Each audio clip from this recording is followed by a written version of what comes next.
Okay, dalam video ini cikgu akan tunjukkan macam mana kita nak selesaikan soalan objektif yang berkaitan dengan transformasi, translasi, pantolan dan putaran.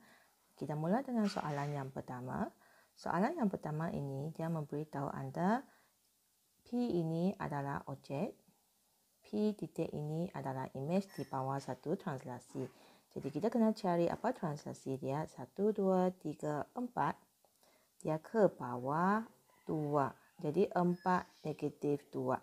Jadi kalau ke kanan dia adalah positif, kalau ke bawah dia adalah negatif. Jadi kita boleh tulislah sini adalah translasi 4 negatif 2. Jadi untuk mencari image bagi Q pula, kita akan ikut translasi yang sama.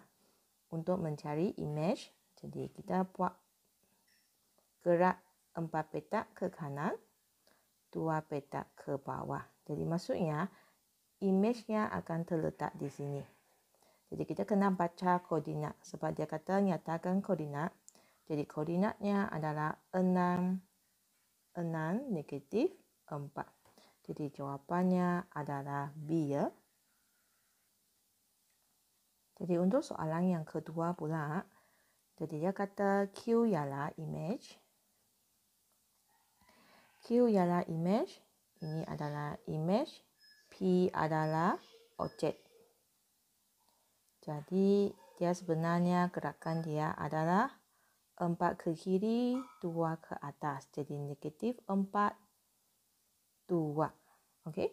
Jadi sekarang soalan beritahu A ini adalah image dan kita kena cari bagi titik T iaitu adalah objek. Jadi kita kena cari mana letaknya objek di bawah translasi yang sama. Oleh kerana soalan memberitahu anda tentang image, jadi kita kena melakukan songsangan. Jadi untuk yang ini, dia adalah translasi negatif 4, 2. Jadi selepas kita melakukan songsangan, kerana soalan memberi image dan kita kena cari objek, kita perlu melakukan songsangan. Jadi kita akan buat translasi 4 negatif 2. Okey. Jadi 4 negatif 2 ikut ini 1, 2, 3, 4. Negatif 2 dia ke bawah. Jadi kita akan dapat titik ini. Jadi jawapan yang kita dapat adalah 9, 9, 3. Jadi koordinatnya adalah 9, 3. Jadi jawapannya adalah A. Jadi untuk soalan yang 3 ini, dia kata M ini adalah objek. M adalah objek. Okey, kita nak cari mana image-nya di bawah translasi negatif 2, negatif 3. Jadi kita buat negatif 2 dia ke kiri. Negatif 3 dia ke bawah. Jadi ke kiri, kita ambil satu titik sebagai rujukan. 1, 2, 3. 1, dia gerak 2 petak. Lepas tu kita tengok dia negatif 3, dia ke bawah 3 petak. Jadi maksudnya image-nya akan terletak pada A ya. Jadi jawapannya adalah A. Jadi untuk soalan 4, okey, soalan 4 dia memberitahu Q ialah image bagi P. Jadi kita label sini ini image, ini objek ya. Jadi di bawah satu translasi. Jadi kita kena cari translasi. Kita ambil titik ini sebagai rujukan. Okey, gerak 1 ke kanan, 5 ke atas. Jadi translasinya adalah 1, 5. Translasi. Jadi kita kena buat perkara yang sama untuk titik S. Jadi kita buat titik S di bawah transformasi translasi 1, 5. Jadi kita gerak 1 ke kanan, 5 ke atas. Jadi kita akan dapat titiknya adalah A ya. Jadi jawapannya adalah A.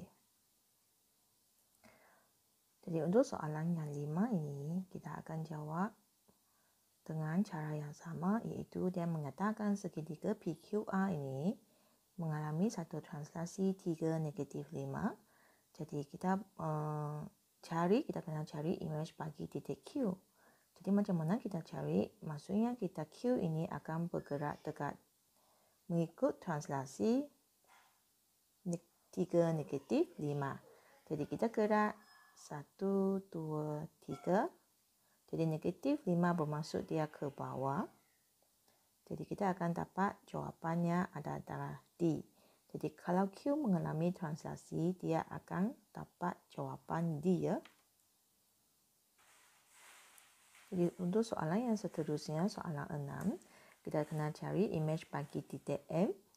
Titik M adalah objek. Jadi di bawah satu translasi negatif 5, 6. Negatif 5 ke arah kiri, 6 ke atas. Jadi kita gerak 5 petak ke kiri, 3, 4, 5, 6 petak ke atas. Okey, jadi imejnya akan terletak pada C ya. Soalan 7 seperti soalan 6. Kita kena cari P adalah objek. Jadi kita kena cari imej bagi P di bawah translasi negatif 3, 2. Jadi kita gerakkan negatif 3 ke kiri. Negatif bermasuk ke kiri. Kalau positif dia bermasuk ke kanan. Jadi 1, 2, 3. Jadi bawah 2. Bukan. 2 maksudnya dia ke atas. Ke atas. Jadi kita gerakkan dia ke atas 2 petak. Jadi kita akan dapat jawapannya adalah B ya. Jadi untuk soalan 8, dia adalah mengenai transformasi pandolan. Jadi dia kata pandolan pada garis Y sama dengan 5. Jadi kita kena lukiskan garis Y sama dengan 5. Jadi garis Y sama dengan 5, dia adalah melanggar tiang pasi Y pada 5. Jadi inilah garis dia. Y sama dengan 5.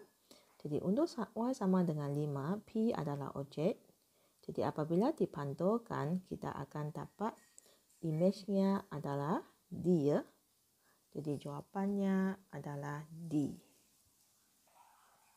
Untuk soalan 9, dia berkaitan dengan pantulan juga. Jadi garis pantulan yang diberi adalah garis S sama dengan 4. Jadi untuk S sama dengan 4, dia adalah melanggar pasi S ini pada 4. Jadi ini adalah garis pantulan S sama dengan 4. Jadi untuk S sama dengan 4, kita tengok P ini adalah objek. Jadi dipantulkan pada garis S sama dengan 4, dia adalah akan jadi imejnya akan terletak bertentangan dengan objek ini. Jadi kita ambil satu titik, kita mengira jarak dia daripada garis pantulan. Dia adalah 3 petak. Jadi imejnya akan terletak 3 petak jauh dari garis pantulan. Jadi jawapannya adalah B ya. Soalan 10, jadi kita nak cari mana satu adalah imej bagi segi 4 selari P ya. Jadi yang diberi di sini P adalah ini. Jadi ini adalah objek. Jadi kita kena cari mana satu adalah imej di bawah satu pantulan tertentu. Jadi kalau ikut di sini jawapannya adalah A. Sebab kalau jawapan A, kita akan dapat garis pantulan di sini ya.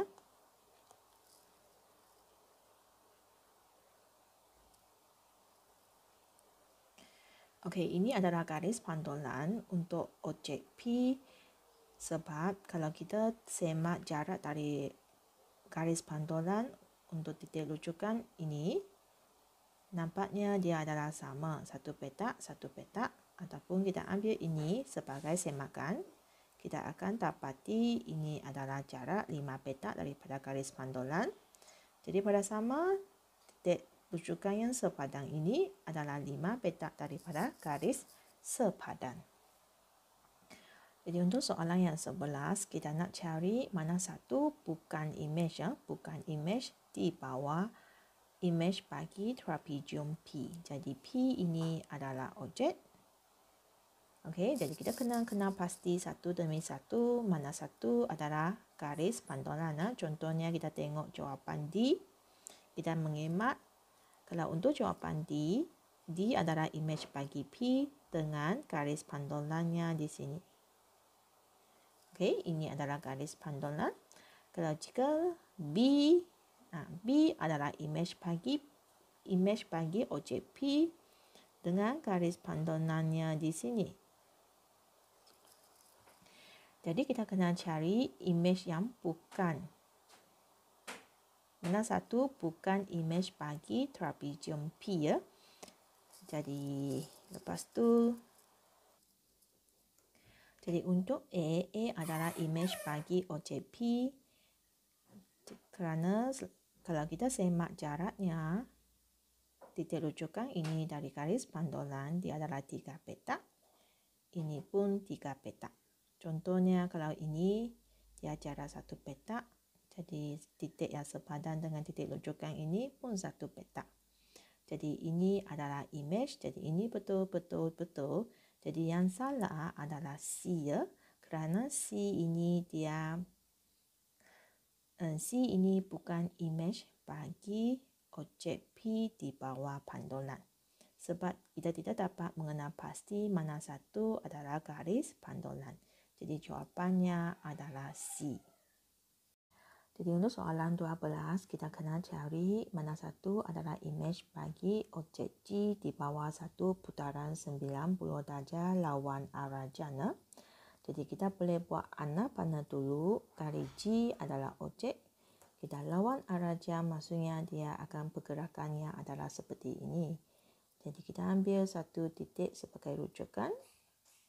Okey, kita nampak di sini dia gerak 1 petak ke kanan, 3 petak ke atas. Jadi untuk putaran 90 darjah, pergerakan petak kita perlu terbalikkan. Jadi 1, 3 dia akan jadi 3, 1, 3, 1. Jadi ini adalah titik dia. Jadi jawapannya adalah A. Di sini cikgu tunjukkan kenapa dia adalah 90 darjah.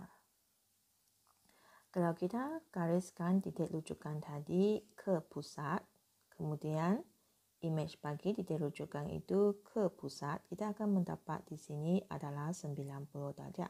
Jadi ini adalah transformasi putaran 90 darjah ikut arah lawan jam pada pusat P. Jadi jawapannya adalah A. Untuk soalan 13, kita kena cari pusat. Okey, mana pusat dia? 2, -2. Jadi ini adalah pusat putaran. Kemudian dia kata ini adalah putaran ikut arah jam. Jadi N adalah objek, jadi maksudnya N ini akan bergerak seperti ini. Okey, kalau dia bergerak 90 darjah ikut arah jam, mana imej dia? A ke B ke C ke D? Jadi kita akan buat pengiraan petak, iaitu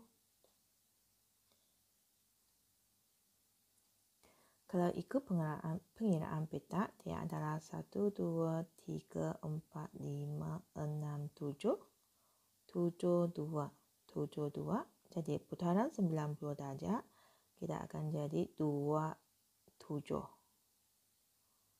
Okey, 2, 7. Jadi ini 2, 7. Jadi jawapannya adalah A ya. Jadi kalau kita sambungkan objek dengan imej ke pusat, kita akan mendapati di sini dia akan 90 darjah. Jadi N dipusingkan ikut arah jam 90 darjah. Kita akan dapat jawapannya adalah A. Jadi imej bagi N ini akan terletak pada A ya.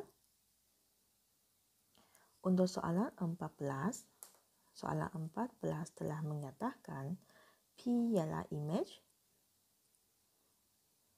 bagi segitiga Q. Jadi ini adalah objek. Di bawah satu putaran 90 darjah arah lawan jam. Arah lawan jam. Jadi arah lawan jam maksudnya kita ini kalau nak pergi image, objek nak jadi image, dia akan pergerakan yang seperti ini. Okey, pada titik A ini sebenarnya menunjukkan pusat putaran. Jadi soalan nak kita mencari pusat putaran. Jadi untuk 90 darjah kita ambil satu titik rujukan. Ini A titik. Jadi maksudnya kita lebih kurang ini kita kena cari 90 darjah. Okey, 90 darjah. Maksudnya jawapan adalah lebih kurang di sini ya. Jadi ini adalah pergerakan 90 darjah ikut arah lawan jam.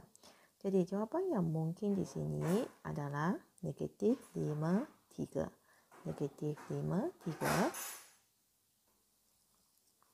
Jadi untuk yang jawapannya adalah negatif 53, jika tunjukkan di sini, kalau titik rujukan ini A, jadi dia adalah 3 petak ke bawah 6. 3, 6. Jadi dia akan jadi, kalau dia dipusingkan, dia akan jadi 6, 3. 6, 3. Jadi pusatnya adalah berada di negatif 5, 3. Jadi jawapannya adalah A. Jadi untuk soalan yang terakhir ini, kita tengok P adalah objek. Jadi kita nak cari mana satu adalah image. A, B, C, D di bawah putaran 90 darjah lawan arah jam pada pusat negatif 10. Jadi negatif 10 adalah di sini ya. Ini adalah pusat putaran. Jadi kerana dia lawan arah jam, kita buat panah seperti ini ya. Jadi kemungkinan besar jawapan adalah A ataupun B. Jadi mana satu jawapan adalah tepat.